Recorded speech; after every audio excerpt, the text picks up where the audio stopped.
Alright, back for episode 3 of some of our better finds that we've dug and collected over the years.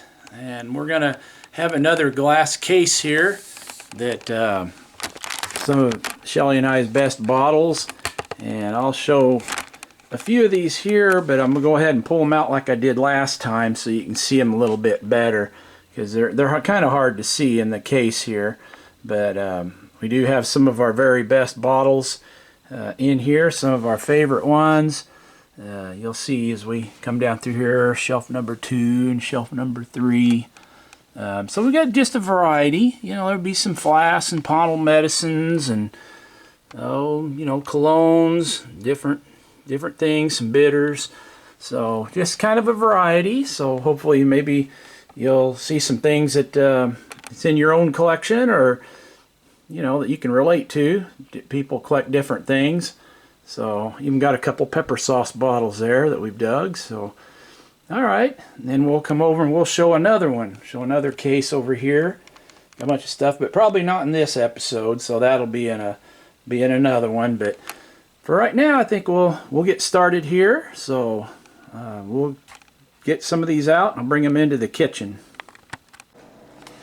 Okay, let's start with the top shelf. Got a couple nice green pontiled medicines, 2 sizes of the M.B. Roberts vegetable embrocation. And it's a Philadelphia bottle. These are both open pontiled. And they're not a dark green, but we don't have many colored pontiled medicines, so you gotta appreciate the ones that we do have. M.B. Roberts vegetable embrocation. They're both embossed the same, both open pontiled. Just one's a little bigger than the other, a little different shade of green. And we got a little trio of Harrison's bottles here. They're also from Philadelphia. This one's pretty scarce. It's Harrison's Indelible Preparation, and it's a nice little open pontiled bottle. Dug that out, 1850 stuff, and probably an ink, because Harrison's had the Colombian inks. And this was a Harrison's Colombian hair dye. They got the letters painted on them, but they're nicely embossed. This one's not pontiled. It's got a straight line, but it does have an early looking lip. It's probably still an 1850s bottle, early 1860s. And for some reason we find several of them Harrison's Colombian hair dyes in our area here. This one's an older one, Harrison's Colombian hair dye. It's aqua, a little bigger. That one is pontiled. You can't see it very good, but it does have a little pontiled scar on there. Just didn't leave much glass. But nice old Harrison's Colombian hair dye. It's interesting, it's got backwards S's in both of those. Here's a couple of the earliest Turlington's balsams. This is the most recent one that we dug. And Turlington's Robert Turlington for his invented balsam of life, and by the King's Royal Patent granted to. And I think it does have something embossed on the side, London, but that's a nice old pontiled one. Probably 1820s. Nice old clear flared lip. There's another one, just a little cleaner. Robert Turlington. Nice bold embossing on that too. But it's got pontiled. Alright. You see the flared lip ones and the clear ones. Those are a couple of the older ones. These actually could go back to colonial period, late 1700s. One of the first embossed patent medicine bottles in the United States. This is a cute little bottle. Craig's Golden Tonic. Stomach, liver, blood, malaria, chills, and fever. So, I don't know a whole lot about that one, but I thought it was a cute little bottle. Craig's Golden Tonic. Not sure where that one's from. Maybe somebody knows. This is another early hair bottle here. E.A. Ward's vegetable oil. Look at VEGETA-BLE. It looks like the letters are kind of crude. New York for the hair. Nice little open pontiled. It's got a little rolled over lip. Those are hard to find. Early flint glass hair bottles, early pontiled one, probably 1840s. And this is probably our best bottle. Shelley actually dug this one, and Washington Internal Remedy for Rheumatism. Mickeljohn and Company, New Orleans. Nice red iron pontil. And it's a real pretty, dark green color. And just in perfect condition. I was really happy when we dug that one. So a lot of people have asked, do we still have it? And I said, yeah. We was offered a lot of money for it, but so far we're kind of hanging on. But I think if we got 20,000 out of it, we'd probably have to let it go. So anyway, not just saying that to try to sell it, but because we'd like to keep the bottle. But there comes a point though where you think, well, $20,000, that's a lot of money for a bottle. So we'd probably have to send it packing for that. So we can buy a lot of chicken feed, you might say. This is another really good bottle, one of the best of the St. Louis pontiled sodas. And it's an M&W St. Louis. It's a tin pin or a bowling pin shape, and it's 1840s.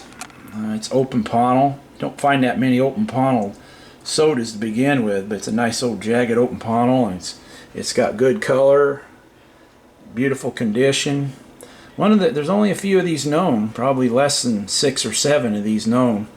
So I was really happy we could hang on to that one. We've traded off and sold most of our really good colored St. Louis sodas, a couple of the local collectors, and decided to part with them, but that's one we've hung on to. So we've kept a few.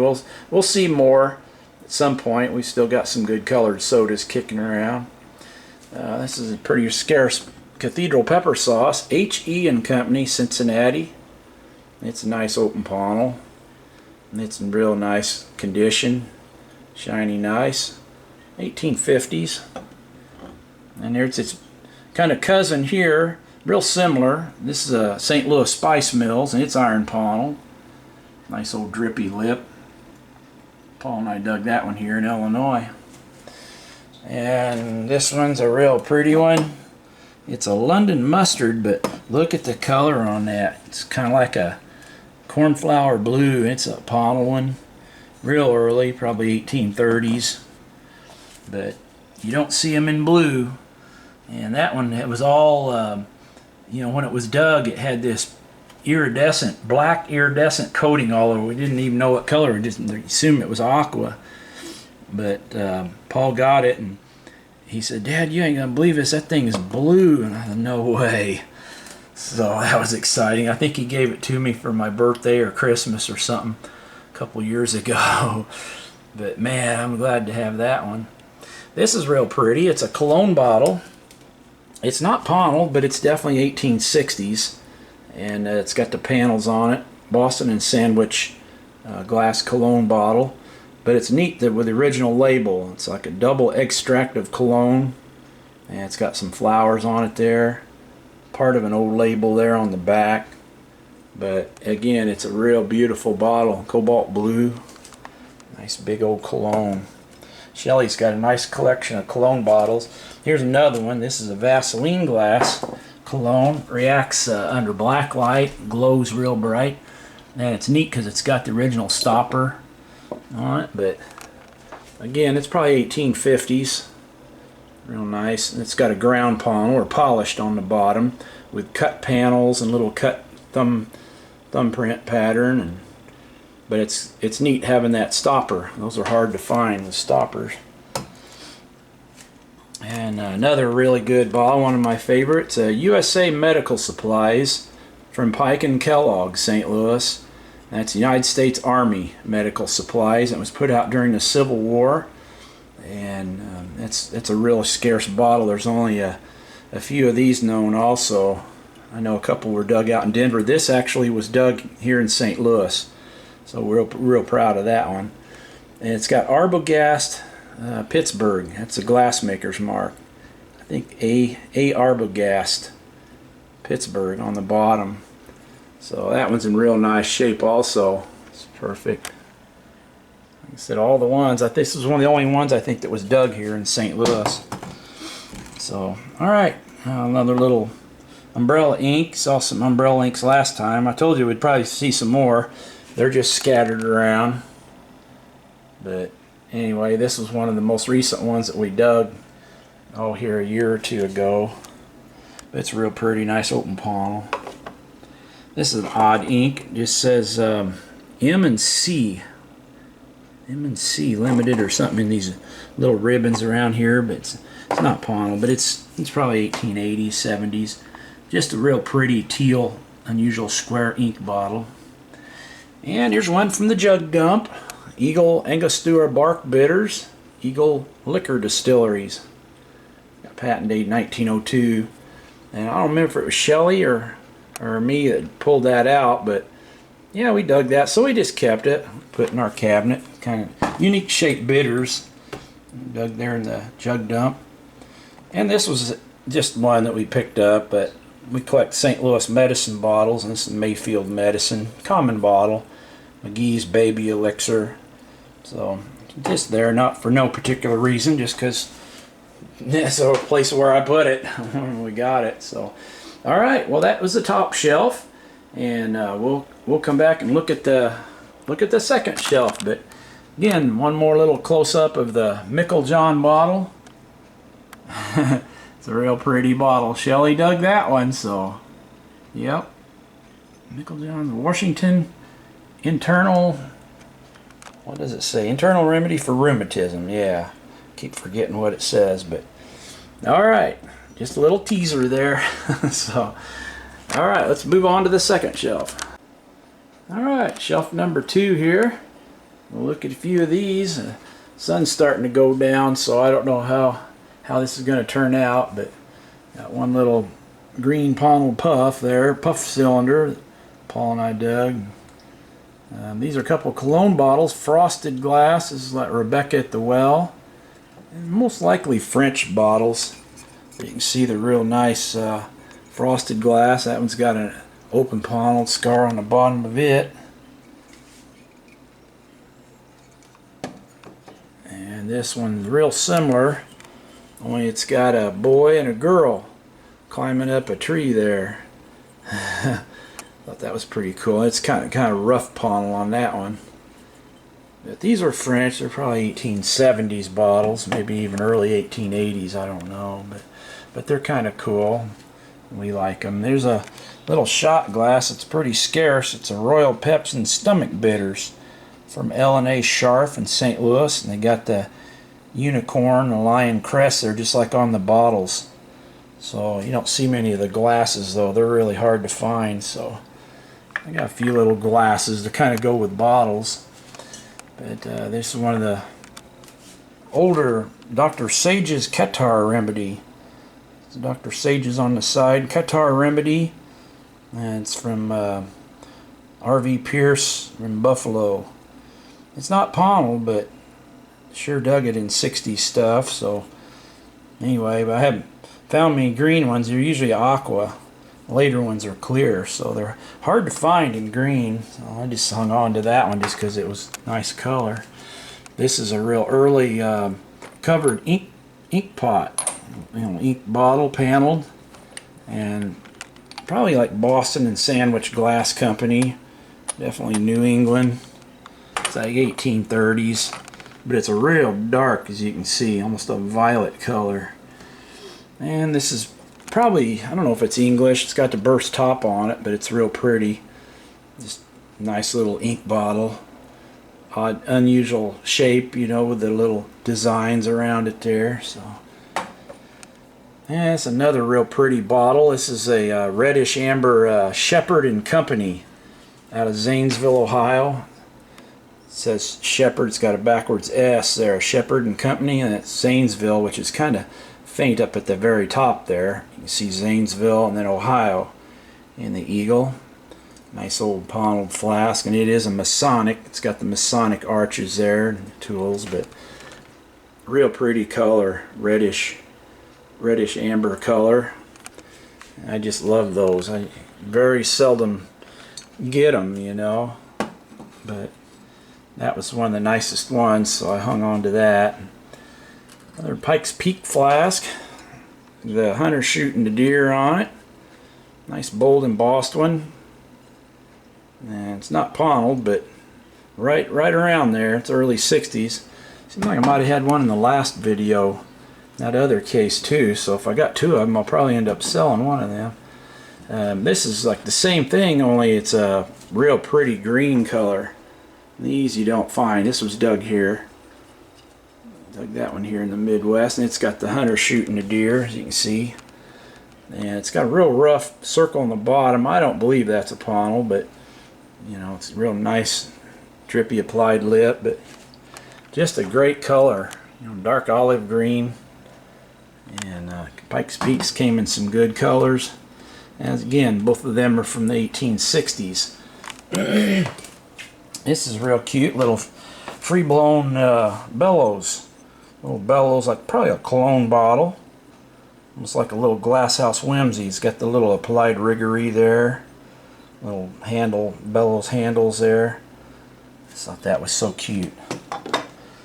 And this was a Nailsea or Marbury loop. Little pocket flask.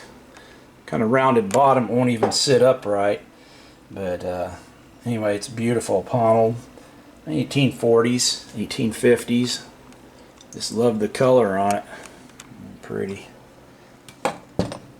And a yellow Drake's Plantation Bitters.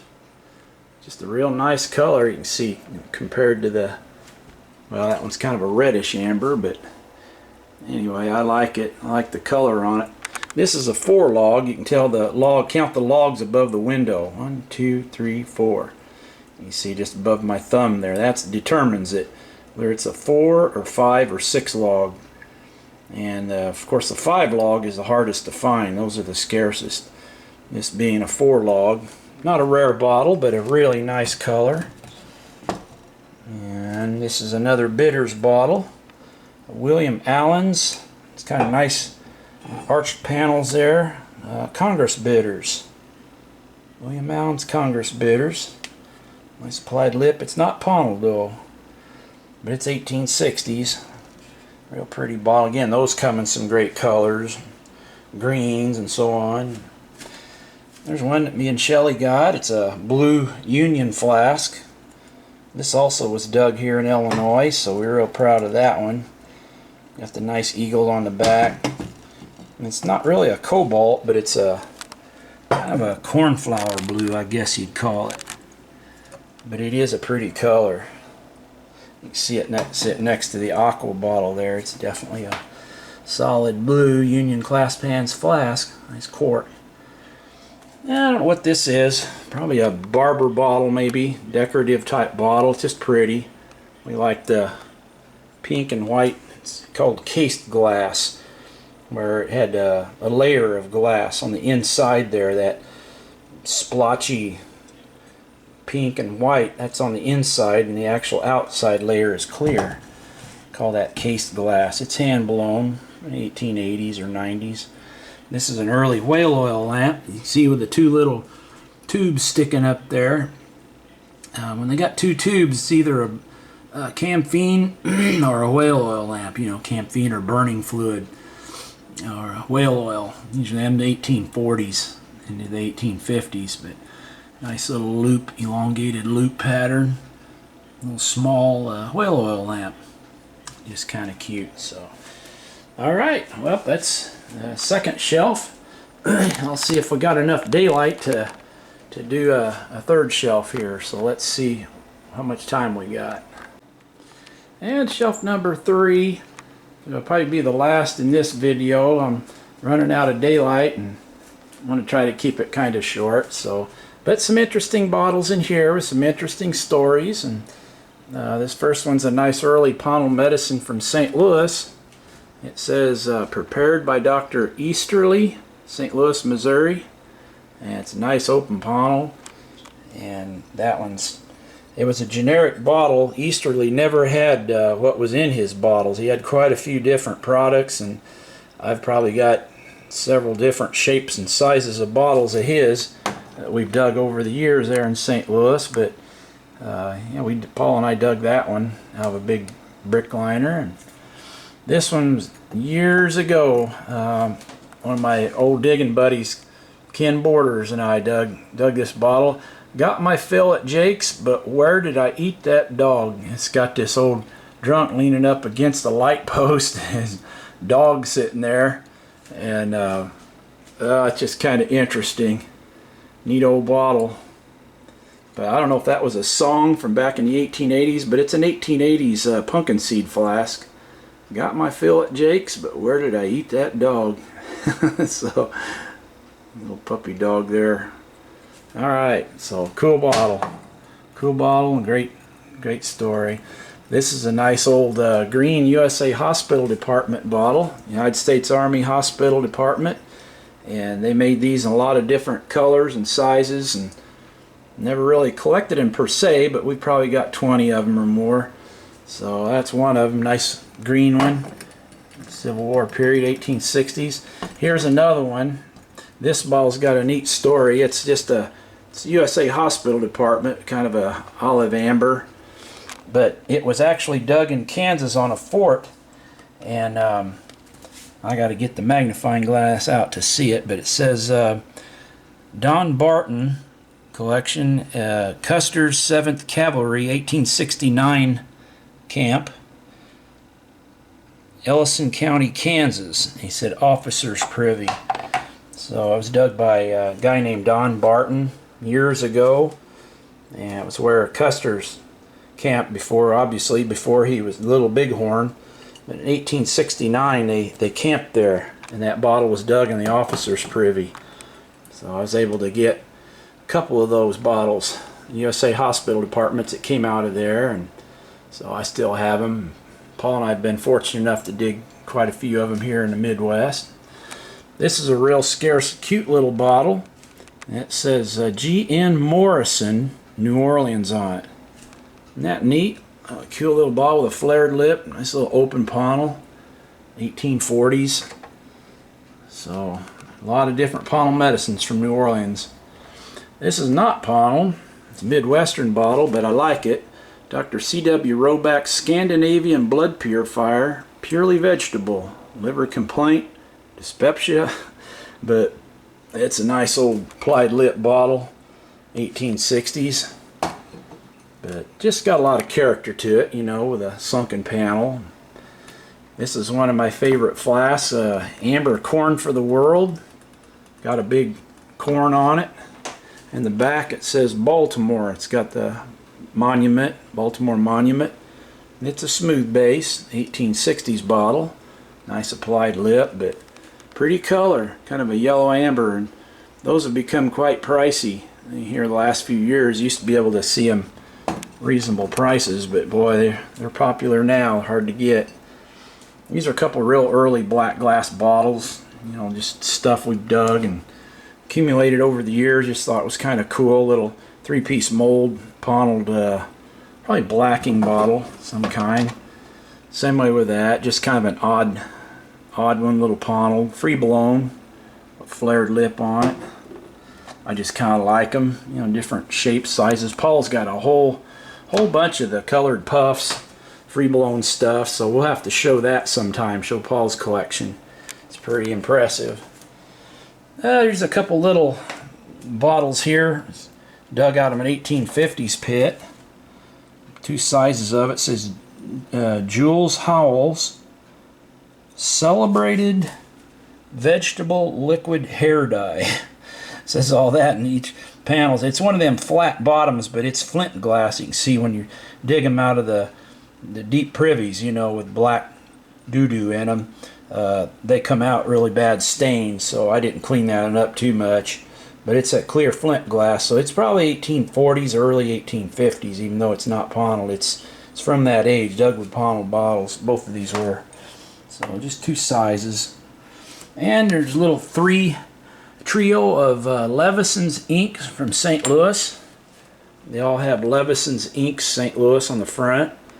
And the aqua one and the teal one have the flared lip, and the amber one has like a little square ring collar. But they're all real nice. Late bottles, probably 1880s from St. Louis. But we like St. Louis inks. There's quite a few ink bottles from St. Louis. Well, here was another one of those Shepherd. Well, no, this one isn't. Thought it was. It's a TWD, which stands for Thomas W. Diet. He was a proprietor of the Kensington Glass Works in like 1815, 1820, something like that. And this was a Masonic flask. You can see the rake and the bundle there, the Masonic arches. Just a real pretty flask. Kensington Glass Works in Philadelphia, 1820s. And they're really nice bottles. The eagle and little beaded oval there. I like that one. And Decatur Bottling Works Hutch. Not particularly a rare bottle, but just a real pretty color. It's almost like a teal color, as you can see. So I hung on to that one. That was kind of neat. Real pretty. Decatur Bottling Works. This great big old impressive bottle is a B.O. and G.C. Wilson Botanic Chemists, or Botanic Druggists, Boston. Then on the back it's got the original label. It says Bourbon Whiskey. B.O. and G.C. Wilson Wholesale Botanic Druggists. Got their address there from Boston. Applied lip. It's not pontiled, but it's 1860s, but a real nice old bottle. Still got the cork in it. So, yep. Labeled whiskey. And this is a Underwood's Inks, 8-ounce size, cobalt blue. It's got the pour spout lip on it, but it's neat because it's got the labels, writing fluid, and on the back Underwood's Everlasting Bank Ink, cobalt black or something. But yeah, it's kind of like that. There's a little cologne bottle we dug, a little open pontil, just, you know, unusual little shape. Shelley's got a whole bunch of those different shapes and sizes. We probably hung on to most of the little pontil colognes over the year because you usually couldn't get much out of them, so I've just hung on to them. But this is probably another cologne bottle, just a fancy, almost like a barrel shape. Got like a little, almost like a Maltese cross on the front, little squiggles, and a blank oval on the back. It's a little open pontil. 1850s. We've dug several of them in St. Louis and Illinois area. This is probably one of the oldest medicine bottles I've ever seen. TW Diet. That's all it says. And again, it comes back to the same guy that was a proprietor of the Kensington Glass Works, and he had a medicine called Robertson's Family Medicine in early 1800s, like 1810 or something. And this bottle probably dates from right around in there, about 1810. Very scarce little bottle. The only one I've ever seen. And another one we dug, New Orleans. We actually dug 3 of these out of one little shallow pit there. And it's French. It's from a little French pharmacy there. And again, I got to use the magnifying glass to see it. Eau Robin and Frere Pharmacien, in the corner of Anne and Beeler. And it's got the old French spelling, New Orleans. So, yeah, little medical salve pot.